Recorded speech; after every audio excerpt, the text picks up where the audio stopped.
안녕하세요. 오늘 누가복음 23장 26절부터 43절 설명드리겠습니다. 오늘 본문은 예수님이 해골이라는 언덕에 끌려가서 십자가에 못 박히시는 장면입니다. 예수님은 십자가 처형장을 향해 가는 길에서 이 예루살렘의 여성들이 겪을 이 비극적인 고통을 예고하시고요. 또 여러 부류의 사람들은 이 십자가에 못 박힌 예수님을 향해서 수치와 모욕을 주면서 자신을 구원하라 라는 마귀의 음성을 또 대신해서 들려줍니다. 또 마지막으로 십자가의 수치를 견디는 예수님을 구주로 고백한 죄수는 또 낙원을 약속받는 그런 본문입니다. 한 절씩 한번 보시겠습니다.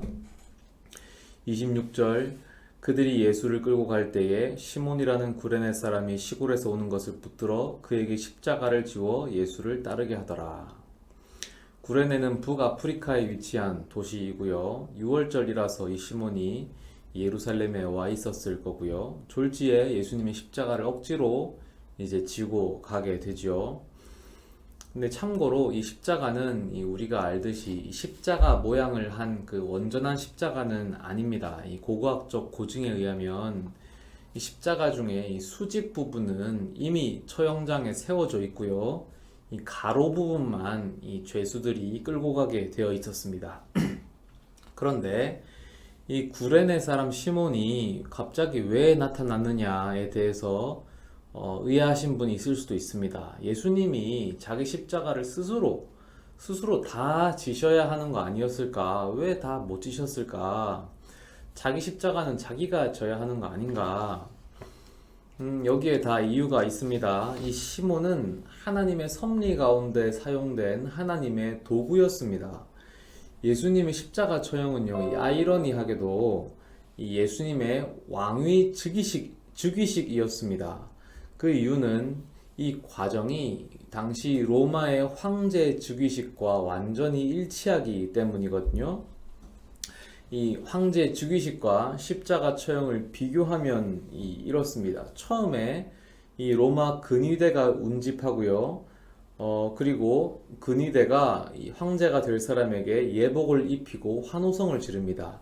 예수님도 마찬가지죠. 근위대가 운집하고 예수님께 자색 옷을 입히고 머리에 가시 면류관을 입히고 이 환호성을 지릅니다. 물론 조롱을 했지요. 그리고 황제는 거리 행진을 합니다. 예수님도 거리 행진을 하잖아요. 이 거리 행진할 때에 희생 제물용 황소가 따라가고요. 그리고 그 옆에 도살용 도끼를 든 노예가 함께 갑니다. 이게 예수님 행진 때도 똑같이 반복되는데, 물론 예수님 때는 희생 제물이 예수님 자신입니다. 그리고 그 옆에 도살용 도끼를 든 노예로서 구레네 사람 시몬이 함께 가는 거예요. 이때는 도끼 대신에 뭡니까? 십자가가 도살용 도끼인 거예요. 이게 하나님의 섭리였습니다. 그리고 이 황제 즉위식 때는 이 황제가 될 사람이 로마에서 가장 높은 언덕에 오르면 이제 포도주를 받게 되고, 양옆에 2인자, 3인자가 서고, 그리고 신전 보좌에 오르면 그러면 신들이 이 승인하는 사인을 보냅니다. 뭐 별이 떨어진다든지 뭐 그런 사인을 보내면 이 황제 즉위식이 완성되는 거거든요. 예수님도 똑같았죠. 골고다 언덕에 오르시고 포도주를 받으시고 강도가 양옆에 서죠. 그리고 십자가에 달리시고 하늘이 그때 캄캄해집니다. 이 모든 과정이 십자가 처형 과정이 황제 즉위식과 똑같았습니다. 이렇게 시몬이 예수님의 십자가를 대신 졌기 때문에 예수님께서는 십자가에서 왕으로 즉위하시게 된 거예요. 그러니까 십자가에 죄패가 달리죠. 예수님의 왕이란 죄패가 달리는데 사실 그게 진짜 표현이었던 거죠. 27절 또 백성과 및 그를 위하여 가슴을 치며 슬피 우는 여자의 큰 무리가 따라오는지라 예수께서 돌이켜 그들을 향하여 이르시되 예루살렘의 딸들아 나를 위하여 울지 말고 너희와 너희 자녀를 위하여 울라.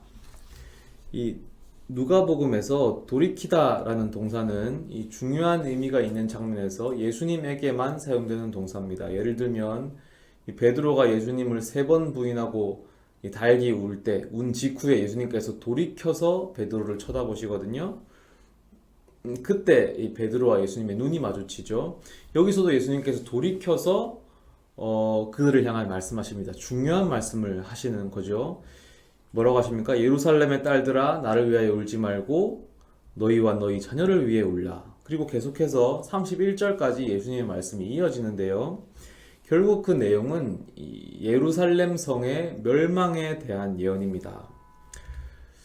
그 예언자로서 예수님의 가장 거대하고 중요한 예언이 무엇이었느냐? 바로 예루살렘 성이 멸망할 것이다 라는 예언이었습니다. 이것은 일생일대 예언이었는데 예수님이 여기에 사활을 거셨습니다.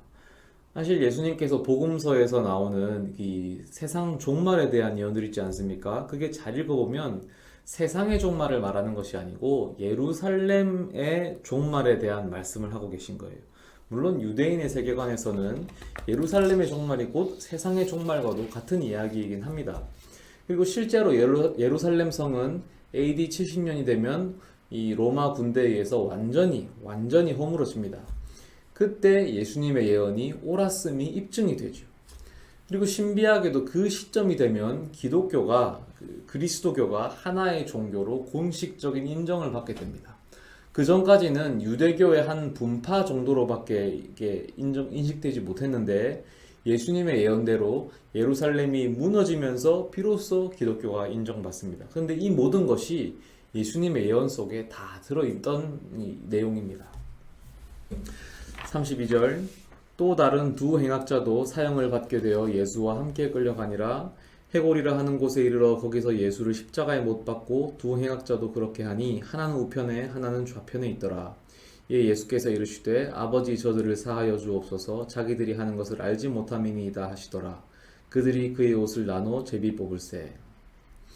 예수님이 이 십자가에서 이 첫 마디가 용서의 기도였습니다. 여기서 이제 저들의 죄, 저들을 사하여 주옵소서. 저들은 예수님의 십자가 처형을 집행하는 자들과 모든 관련자들을 다 포함하고 또 예수님을 십자가에 못 박으라고 아우성 쳤던 그 무리들도 다 포함하겠죠. 바로 예수님의 이 기도 덕분에 우리의 죄가 용서받은 것입니다. 35절 백성은 서서 구경하는데 관리들은 비웃어 이르되 저가 남을 구원하였으나 만일 하나님이 택하신 자 그리스도이면 자신도 구원할지어다 하고 예수님의 공생의 시작 때 마귀가 3번 주님을 시험했던 것처럼 이 마지막 순간에도 마귀는 3번 주님을 시험합니다. 첫 번째는 관리들의 입을 통해 시험합니다. 네가 그리스도면 자신을 구원해라. 그 다음 36절 군인들도 희롱하면서 나와 신포도주를 주며 이르되 내가 만일 유대인의 왕이면 내가 너를 구원하라 하더라. 두 번째는 군인들의 입을 통해 시험합니다. 너를 구원하라. 38절 그의 위에 이는 유대인의 왕이라 쓴 패가 있더라. 달린 행악자 중 하나는 비방하여 이르되 내가 그리스도가 아니냐 너와 우리를 구원하라 하되. 세 번째는 같이 달린 행악자의 입을 통해 시험합니다. 그러나 주님은 그 모든 시험을 이겨내시죠. 이 불법자와 같은 취급을 받고 조롱을 받는 중에도 고난의 종에게 주어진 길을 묵묵히 가십니다. 또 여기 이제 유대인의 왕이라 쓴 패가 있지만 다 조롱하기 위해 한 거지만 사실은 이 섭리 가운데 모든 것이 실제 하나님의 섭리를 이루는 그런 것들을 나타내게 되죠. 40절 하나는 그 사람을 꾸짖어 이르되 내가 동일한 정죄를 받고서도 하나님을 두려워하지 아니하느냐 우리는 우리가 행한 일에 상당한 보응을 받는 것이니 이에 당연하거니와 이 사람이 행한 것은 옳지 않은 것이 없느니라 하고. 이때 다른 한 사형수는 자기의 죄를 인정하고 예수님에게는 죄가 없다는 사실을 인정합니다. 그렇죠? 그래서 42절 이르되 예수여 당신의 나라에 임하실 때에 나를 기억하소서 하니. 그리고 예수님을 구원자로 인정하고 그의 신적 능력까지도 의지합니다. 43절 예수께서 이르시되 내가 진실로 내게 이르노니 오늘 내가 나와 함께 낙원에 있으리라 하시니라. 아마도 이 사형수는 유대인들이 믿던 낙원, 이 역사의 끝에 의인들이 함께 부활할 때 펼쳐지는 그 낙원을 생각했을 거예요. 그러나 예수님은 오늘 곧 죽고 나서 즉시 낙원을 경험할 것이다 라고 약속하셨습니다. 이 낙원은 예수님과 함께 있는 것을 본질로 삼습니다. 그러니까 이제 네가 나와 함께 곧바로 낙원에 함께 임할 것이다 라는 약속을 주십니다. 사실 예수님은 항상 사실 복음서에 보면요, 우리가 믿음 교리의 눈으로 봐서 그렇지 항상 예수님은 구원과 관련해서는 윤리적인 행실을 강조하십니다. 윤리적인 행실. 그런데 이 십자가에 달린 죄수는 이 선한 행위를 할 기회가 전혀 없었죠. 바로 죽지 않습니까? 그런데 이것을 보면 이 구원의 길이 오직 예수 그리스도를 영접하고 의지하는 것임을 선명하게 보여줍니다. 예수님은 죄인을 긍휼하게 여기시고 기억하셔서 낙원으로 초대하셨습니다.